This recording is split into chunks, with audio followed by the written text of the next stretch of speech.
Okay, so today's lecture should be a little bit easier. There's no real new big grammatical concepts. Instead, what we're going to learn today is the second declension masculine. So what's a declension? A declension is a group of spelling. Learning that a noun belongs to one declension or another doesn't tell you anything about its meaning, about its syntax. All it does is it tells you that this is a group of similar spellings. So we're doing second declensions and we're doing masculines in the second declension. There is such a thing as a first declension masculine. We haven't learned it yet. You've learned the first declension feminine, the group of spellings that are feminine, and you've learned, after today's video, you will have learned the second declension masculine. Later we'll learn the second declension neuter. So, the second declension masculine is easy to recognize because it's masculine, ends in us, and, both parts are important, its genitive ends in e. Just the long letter I. Amicus, amici. Okay? So you need both. You need to look for both things because there are other nouns that end in us that aren't second declension masculine. But us with e is a giveaway. So let's learn these forms. We're going to do nominative, genitive, dative, accusative, ablative. And then the second declension has a distinct vocative in the singular, so we'll cover that at the end. So the nominative singular ending for second declension masculine is us, amicus. The genitive is e, amici, that is the long I with the macron. The dative is o, amico. The accusative is amicum. And the ablative is o, amico. So amicus, amici, amico, amicum, amico. Good? Plural goes amici. Okay, so we there have a ambiguity. E. There's a pattern there, right? The genitive singular and the nominative plural were also ambiguous in the first declension feminine. This won't hold true for all Latin nouns, but it is true for these two. Amicorum, very similar to the amicarum of the first declension feminine, you might remember.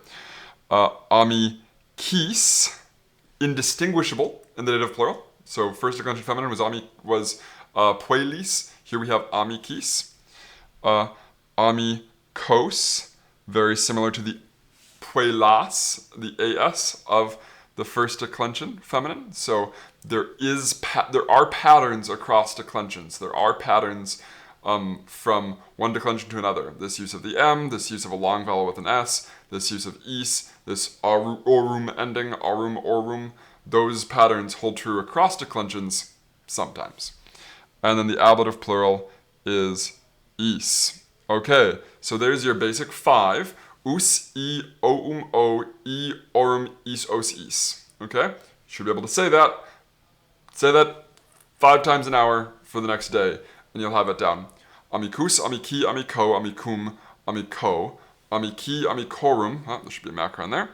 Amicorum, amicis, amicos, amicis. Now, in the first declension, the vocative was identical to the nominative. And in the second declension, that's true for the plural. So, amici, if you want to address all of your friends directly, call out to them, you can still do that with the nominative plural, amici, which the vocative plural is identical. But the vocative singular is distinct. It's just the letter E. So, instead of saying, let's think of a famous example. Brutus is a person's name. If you want to call out to Brutus, maybe say something like, even you, Brutus, et tu, Brute. Not Brutus, Brute. You substitute the end of his name, the nominative singular ending, right? You attach the E to create the vocative. Et tu, Brute. If you want to call to a friend by the word friend, hey friend, amice, not amicus. So there's a distinctive vocative ending just for second declension masculines so far. There's a subgroup of, there are not many of these, but they're common words. second declension masculine words that don't have the us on the end. These are the R endings. Second declension masculines. Puer and wir are perhaps the most common. Puer meaning boy and wir meaning man. The endings, so there's a couple different things to say here. The case endings are going to attach to the end of the word after the R. So the R is going to stay. It's almost like there's an invisible US after wir. It's like it was wirus. It wasn't, but it was wirus. And we're dropping the us and then adding wiro, wiri, etc. So the endings are going to attach after the R. So the nominative plural or the genitive singular are is wir-e. You can recognize this as second declension masculine because there's an R and then the genitive is still going to be listed with that I, the long I, wir-e, right? Now, there's one other slightly complicating factor here that's not that big of a deal because you're not going to be producing a lot of this for assessments, but sometimes a vowel will drop from the stem and sometimes it will stay there as you decline the noun. And the way to do that is just to look at the genitive singular form. If the nominative singular form has an extra E and the genitive singular is missing an E from its spelling, then you know you're going to drop one of these vowels as you decline the noun. So you can check the section on the book for a couple examples of this. You can look through your vocab to find examples. This isn't conceptually very difficult. They're really easy to recognize. Just know that some second declension masculines have an R for the nominative singular, but are otherwise behave like perfectly normal second declension masculines in the genitive, dative, accusative, and ablative, and vocative.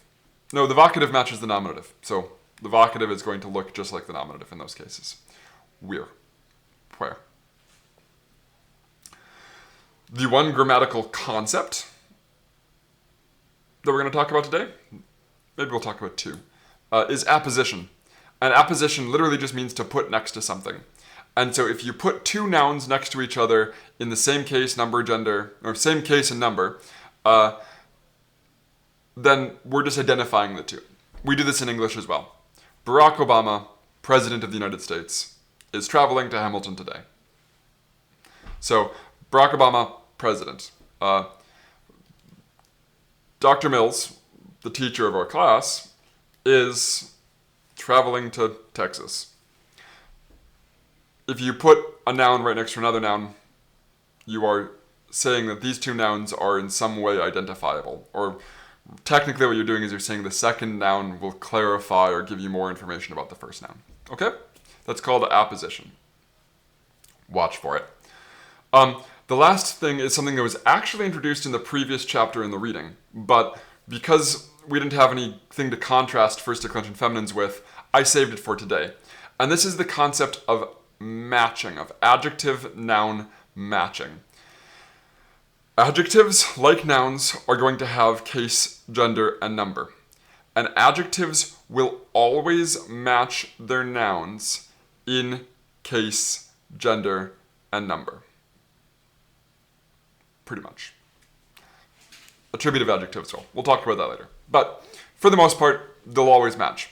And that means that an adjective like Magnus has to exist across multiple genders, right? So if you go look at the dictionary entry, unlike nouns, where nouns basically have one native gender, adjectives are going to have different forms for basically every adjective to match each of the genders, because you can have a famous woman, or a famous man, or a famous neuter thing. You can have an adjective, the same adjective corresponds to nouns of different genders.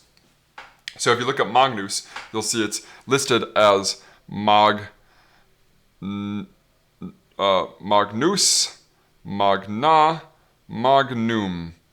And these are the three basic gender endings. What this is telling you is that it's going to use it's going to form the masculine with the second declension masculine, with the first declension feminine, and with this thing down here, which is the second declension neuter.